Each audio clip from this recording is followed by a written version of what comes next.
Student, today is your SS subjects. Let's start with our new chapter number 7. Open your textbook. तो chapter number 7 Gupta age and other rulers. ठीक है, तो ये chapter हम start करेंगे. Gupta as बहुत history में बहुत बहुत अच्छा डेवलपमेंट एज किया जाता था. इसको गोल्डन एज भी बोलते थे. और उसके जो रूलर्स थे उसके बारे में हम लेसन में पढ़ेंगे आज. In the 3rd century, impressive Gupta dynasty was established in Magad. 3rd century में गुप्ता डायनेस्टी हुई वो मगध में एस्टेब्लिश हुई, मतलब उसकी फाउंडेशन बनी हुई. Gupta dynasty establish political entity, मतलब इसकी एस्टेब्लिश हुई तो वो एंड पॉलिटिकल एंटिटी मतलब एग्जिस्टेंस हुआ इसका. पीस, शांति एंड सिक्योरिटी इंडिया और इंडिया की सेफ्टी के लिए. विच ब्रॉट अनप्रेजेंटली प्रॉस्परिटी, मतलब अनप्रेजेंट मोर कभी हुआ नहीं था पहले ऐसी समृद्धि हमको इंडिया को प्राप्त हुई. Thus Gupta age is called golden age of India, इसलिए गुप्ता एज को गोल्डन एज ऑफ इंडिया कहा जाता है. Golden age means best progress of all the people, मतलब जो लोग थे उनका ये एज में गुप्ता डायनेस्टी में बहुत ज़्यादा प्रोग्रेस हुआ. अक्सर क्या देखा जाता है, राजा महाराजा रहते, उनके बेटे रहते, उनका प्रोग्रेस होता है. लेकिन गोल्डन एज गुप्ता एज में जो लोग थे उनका बहुत अच्छी तरीके से प्रोग्रेस हुआ मतलब वो काफ़ी कुछ उनका डेवलपमेंट हुआ और आगे बढ़े. तो Gupta rulers give peace and prosperity to the people, उन्होंने पीस, शांति और समृद्धि दी यहाँ के आदमियों को, यहाँ के पीपल्स को. Which have even been appreciated by foreign traveller also, उन्होंने इतनी मतलब इतना जो लोग थे गुप्ता एज के उस डायनेस्टी के, उनका इतना प्रोग्रेस हुआ कि वो तो खुद मानते थे जो लोग थे, लेकिन उनकी जो फॉरेन ट्रैवलर्स थे वो भी उनकी तारीफ़ करते थे. किसकी? गोल्डन एज के टाइम के गुप्ता डायनेस्टी की, कि उन्होंने अपने जो किंगडम में था उस टाइम पे, तो उन्होंने अब उनका खुद का तो जो प्रोग्रेस हुआ, लेकिन उनके साथ साथ उनकी प्रजा का भी उतना ही उनका प्रोग्रेस हुआ. तो ये तारीफ फॉरेन के ट्रैवलर्स भी करते थे. Gupta emperors were creators of golden age, golden age के क्रिएटर्स किसको माना जाता है? गुप्ता एम्परर्स को. एम्परर मतलब सम्राट, किंग होता है तो राजा बोलते हैं, राजाओं के राजा को क्या बोला जाता है? एम्परर. ठीक है. Now Chandragupta one. Shri Gupta was the founder of Gupta dynasty in the kingdom of Magadh. अब मगध का फाउंडर तो एस्टेब्लिश हुआ, लेकिन उसके फाउंडर कौन थे? उसके श्री गुप्ता डायनेस्टी के श्री गुप्त जो थे वो मगध के मतलब फाउंडर थे. His son name was Ghatotkacha Gupta, उनके बेटे का नाम क्या था? घटोत्कच गुप्ता. सबसे पहले कौन आए? श्री गुप्ता, उसके बाद Ghatotkacha Gupta. Chandragupta 1319 AD succeeded Pataliputra is the successor of king Ghatotkacha. King Ghatotkacha के बाद कौन राजा बने? चंद्रगुप्त वन, जो पाटलिपुत्र के उन्होंने गादी संभाली. He married Kumar Devi who was a girl of powerful Licchavi tribe. उन्होंने किसके साथ शादी की? कुमार देवी के साथ शादी की. किसने? चंद्रगुप्त वन ने. गर्ल कुल पावरफुल लिच्छावी ट्राइब, मतलब ये जो एरिया था उसके वहाँ के लोग से, वहाँ की लड़की से उन्होंने पावरफुल जो थी उससे उन्होंने शादी की. He extended boundaries of Magad by conquering by places like Prayagraj, Allahabad, Saket, Ayodhya. उन्होंने अपना जो मगध था उसकी बाउंड्रीज बढ़ाई आगे. बाय कॉन्करिंग मतलब जीत के, लड़ाई करके जीत के अपने आसपास के जो प्लेसेस थे, प्रयागराज जो इलाहाबाद में है, इलाहाबाद है, साकेत जो अयोध्या बोला जाता है, उसको भी उन्होंने अपने मगध की किंगडम को आगे बढ़ाया और ये भी पार्ट उन्होंने जीता. He assumed glorious title of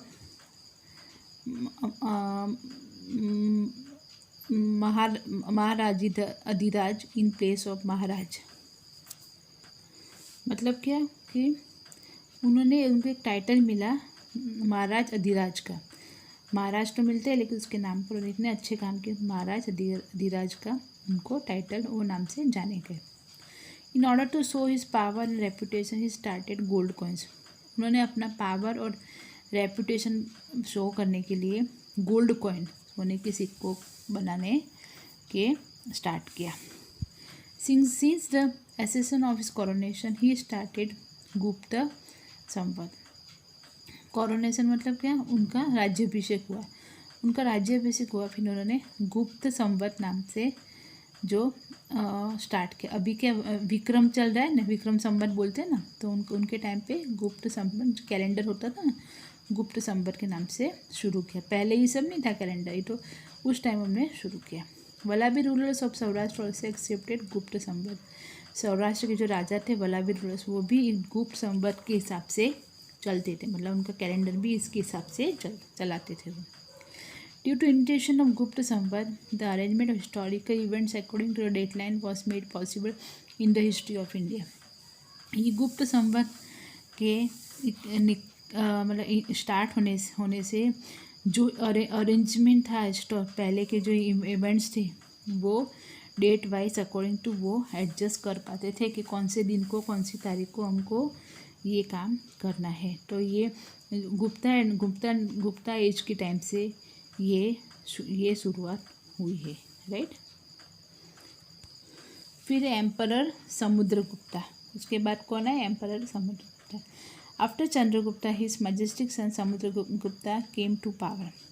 Chandragupta के बाद मजेस्टिक मतलब ग्रेट, जो उनके बेटे थे ग्रेट सन कौन थे, समुद्रगुप्ता, वो पावर में आए। मतलब इनके बाद चंद्रगुप्त के बाद कौन है, Samudragupta. Information of Samudragupta time is obtain from pillar inscription of Prayag Prashasti and is coins. इनकी इन्फॉर्मेशन हमको कहाँ से मिलती है, समुद्रगुप्ता की उनके टाइम की, कि पिलर इंस्क्रिप्शन होते थे प्रयागराज में, मतलब पिलर में इंस्क्रिप्शन जो लिखे जाते थे उनसे हमको पता चलता है, और उनके कॉइन से। This Prashasti has been compose by royal poet Harrison.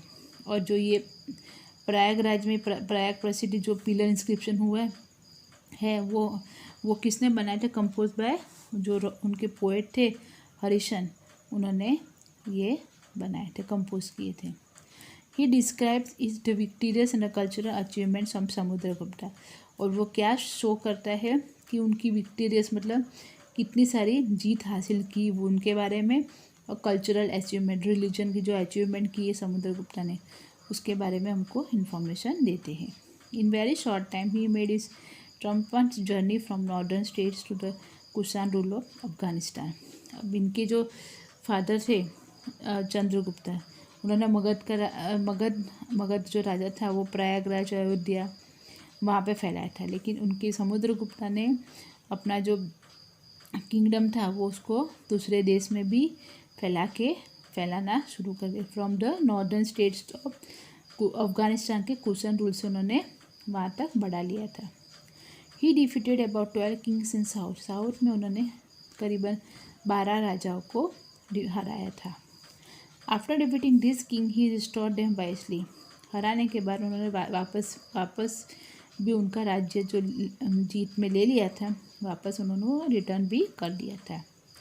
He restored their kingdom, उन्होंने रिटर्न कर दिया था। Governor official were appointed to run the administration of the state. और गवर्नर दूसरे ऑफिशियल को उन्होंने अपॉइंट किया था कि उसका एडमिनिस्ट्रेशन ठीक से चल रहा है वो देखने के लिए। Samudragupta was a great conqueror and cultural emperor.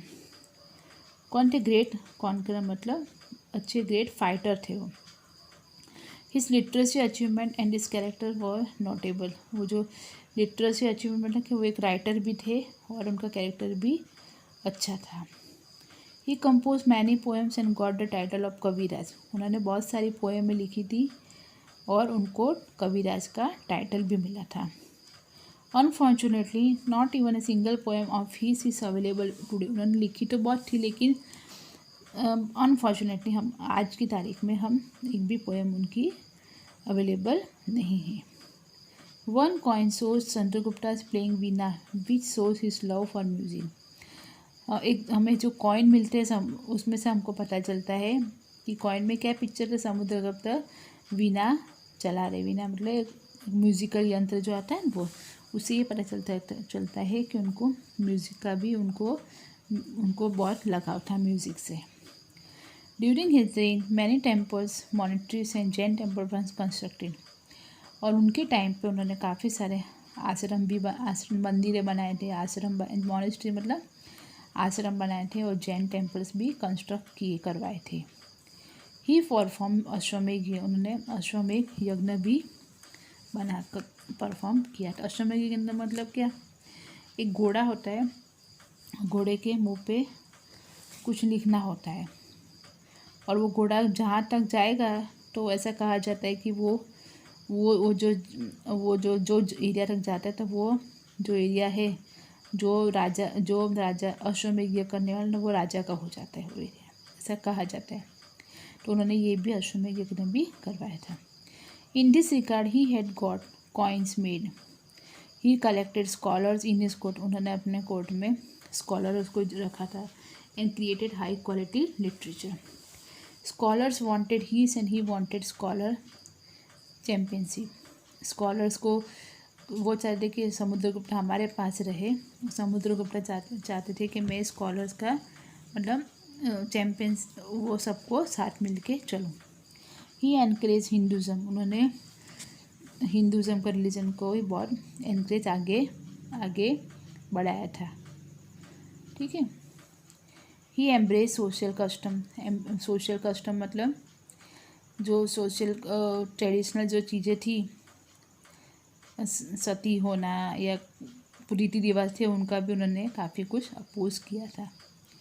Samudragupta position in the history unique and significant, history में उनका नाम एक अलग ही था, डिफरेंट, यूनिक मतलब अलग, और सिग्निफिकेंट मतलब इम्पोर्टेंट था। He was the creator of importance of Gupta empire, और गुप्ता एम्पायर के वो एक क्रिएटर थे, एक क्रिएटर ऑफ इम्पोर्टेंस, एक इम्पोर्टेंस कैरेक्टर बोले जाते थे। ठीक है। उसके बाद ये देखो कॉइन्स ऑफ गुप्ता एज, तो ये आपको अलग अलग कॉइन्स देखने को मिले हैं। तो गुप्ता एज के ये कॉइन्स जो बनवाए गए थे, राइट। अब है चंद्रगुप्ता सेकेंड और विक्रमादित्य। चंद्रगुप्ता वन इज अलग डिफरेंट थी, ये है चंद्रगुप्ता टू। ठीक है। उनका दूसरा नेम क्या था, विक्रमादित्य। समुद्रगुप्ता की डेथ होगी। In his place Chandragupta second came to the throne, उनके बाद चंद्रगुप्त टू आए उनकी गद्दी पे। He not only successfully preserve the great legacy of his father which he inherited, but also expanded the empire by conquering some of the regions. क्या बोल रहे कि उन्होंने जो उनके फादर के नाम क्या था, समुद्रगुप्ता था। ठीक है। उनके बेटे चंद्रगुप्ता सेकेंड आए। ठीक है। उन्होंने उनके फादर की जो प्रिजर्व था, उनको तो संभाल के रखा ही, जो जहाँ तक उनका किंगडम था, लेकिन उनके बावजूद भी उन्होंने अपना एम्पायर एक्सटेंड किया by conquering some of the region, और भी अलग अलग रीजन को जीत करके। Chandragupta two was the most talented ruler of Gupta dynasty. Gupta dynasty के चंद्रगुप्ता टू थे, वो सबसे मोस्ट टैलेंटेड राजा रूलर माने जाते थे। Sorry. The boundaries of his empire extended up to Saka king. उनकी जो बाउंड्रीज है एक एम्पायर की, वो कहाँ तक एक्सटेंड की थी, उन्होंने सक किंगडम थी। ही अटैक गुजरात एंड एंडेड सक क्षत्रिय डायनेस्टी। उन्होंने गुजरात में अटैक किया और सत्रपा डायनेस्टी को एंडेड किया। ठीक है। In memory of his victory he adopted the title of Shakari, और इसी जीत की वजह से, इस याद की वजह से उनको क्या टाइटल मिला, Shakari. He was also called Vikramaditya, उनको विक्रमादित्य भी बोला जाता था। He increase his military power by establishing marriage relation with powerful kingdoms to remove satraps who had been ruling since 300 years. अब क्या उन्होंने अपने मिलिट्री पावर भी इंक्रीज़ किया, बढ़ाई। कैसे? By establishing marriage relation. जो वहाँ के गुजरात के पावरफुल किंग राजा थे, उनके साथ उन्होंने क्या टेक्निक की कि उनकी डॉटर के साथ, लड़की के साथ शादी, मैरिड रिलेशन किया, मतलब उनकी डॉटर के साथ शादी करके उन्होंने जो झगड़ा था उसको रिमूव कर दिया, और जो क्षत्रपस था उसको हटा के, मतलब जो 300 ईयर्स तक वो रूल करते थे, जैसे पावरफुल राजा थे, उनको उन्होंने किस टेक्निक से हटाया, उनको उनकी डॉटर से मैरिज करके। ये टेक्निक उन्होंने इस्तेमाल की, किसने? चंद्रगुप्त टू ने। This marriage is prove to be very helpful increasing his empire defeating his enemies. और ये जो शादियाँ थी, मैरिजेस जो डॉटर के साथ की थी, पावरफुल राजा को लड़की डॉटर के साथ, तो उनको ये बहुत हेल्पफुल हुई है ताकि वो अपना एम्पायर बढ़ा सके और उनके जो दुश्मन है उसको हरा सके। तो इस तरह से उन्होंने टेक्निक की पावरफुल राजाओं की लड़कियों के साथ शादी करके। New territories won by him were very important. उन्होंने बहुत सारे टेरिटरी, बहुत सारे एरियाज जीते। This is very important. They obtain the rich kingdoms of Gujarat and Saurashtra. उन्होंने गुजरात और सौराष्ट्र के सारे रिच किंगडम पा लिए थे, जीत लिए थे। The prosperous ports of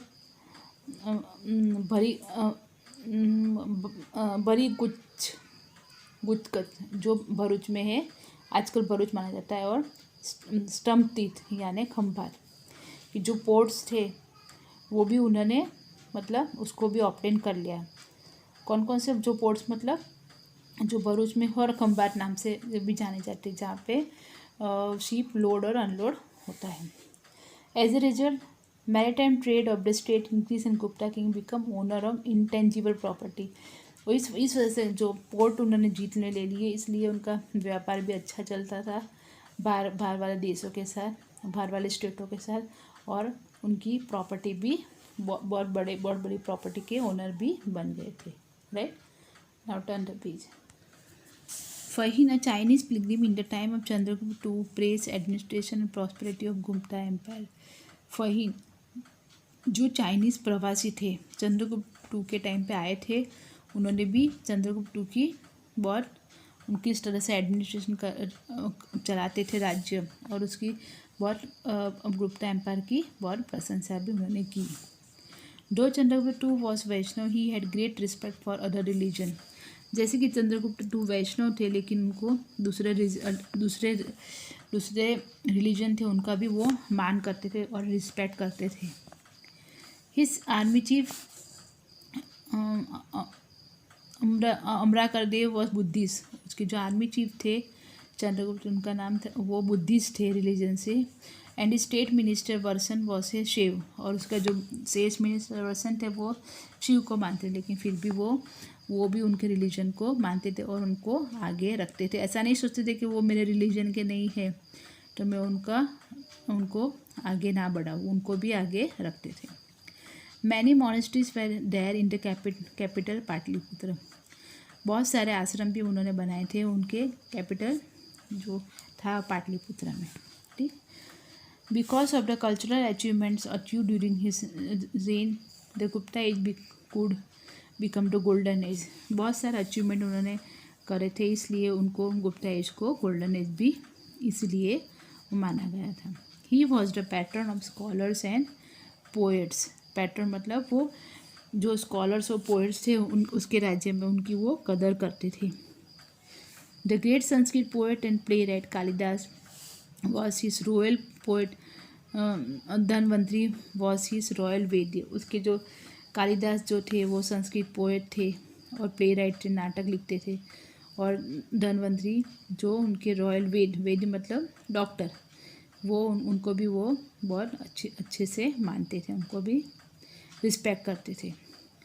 games like scientist Varahamihir, Vaital Bhatt, writer Amar Kosh, Amar Singh etcetera use to adorn the court.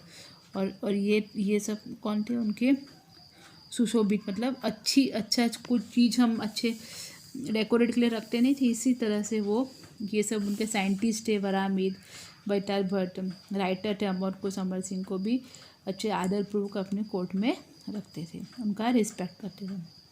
During whose rule sculpture and drawing develop. उनके रूल में ड्राइंग भी अच्छी डेवलप हुई थी, आर्किटेक्ट वगैरह के भी थे। Many of art Pavilion of Ajanta caves were made during this time. और उनके टाइम पे आर्ट पेविलियन अजंता केव्स में जो दीवारों पर ड्राइंग की उसकी भी सराहना की हुई है। He built a number of Buddhist monastery in the capital Pataliputra. उन्होंने बहुत सारे बुद्धिस्ट आश्रम भी अपने पाटलिपुत्र में बनवाए थे। Mehrauli iron pillar near Delhi was made during his reign which has not rusted for centuries despite being in heat and rain. अब मेरोली जो आयरन पिलर है दिल्ली में, कहाँ पर है ये? तो कुतुब मीनार में है। तो क्या वहाँ पर भी ये जो आयरन पिलर बनाया है वो वैसा कि वैसा ही है दिल्ली में, उसको रस्ट भी नहीं लगा है, लायन का है। और वो कितने सालों से, सेंचुरी से वैसा कि वैसा है। वो इतना हीट मतलब हीट गर्मी होती है बारिश, लेकिन फिर भी वो ऐसा कि ऐसा है, उसको कुछ भी नहीं। सोचो आप कितने पुराने, कितने सेंचुरी से वो मेरोली आयरन पिलर खड़ा हुआ है। आप कभी दिल्ली जाओ तो ज़रूर देखना ये। He made Ujjain is another capital beside Pataliputra. उन्होंने पाटलिपुत्र के अलावा उज्जैन का दूसरी कैपिटल भी उन्होंने बनाई थी। He divided the state into different administrative unit for running streamline administration. उन्होंने अपने स्टेट को काफ़ी सारे अलग अलग पार्ट में, यूनिट में डिवाइड करके रखा था, क्योंकि इतना ह्यूज था उनका स्टेट, क्योंकि वो एक अकेले राजा पूरे राज्य को संभालना उनके लिए मुश्किल था। इसलिए अलग अलग यूनिट को उन्होंने बांट दिया था और अलग अलग ऑफिसर को उसको उन्होंने गवर्नर ऑफिसर को अपॉइंट करके रखा था कि स्मूथली उनका एडमिनिस्ट्रेशन है वो चला पाए। In the year 414 the great emperor Chandragupta Vikramaditya died. और इन द 414 में ये ग्रेट एम्परर थे सम्राट चंद्रगुप्त विक्रमादित्य की डेथ हो गई। ठीक है, तो ये लेसन मैं यहाँ पे स्टॉप कर रही हूँ, आगे का नेक्स्ट सेशन में कंटिन्यू करूँगी। Okay then, good bye.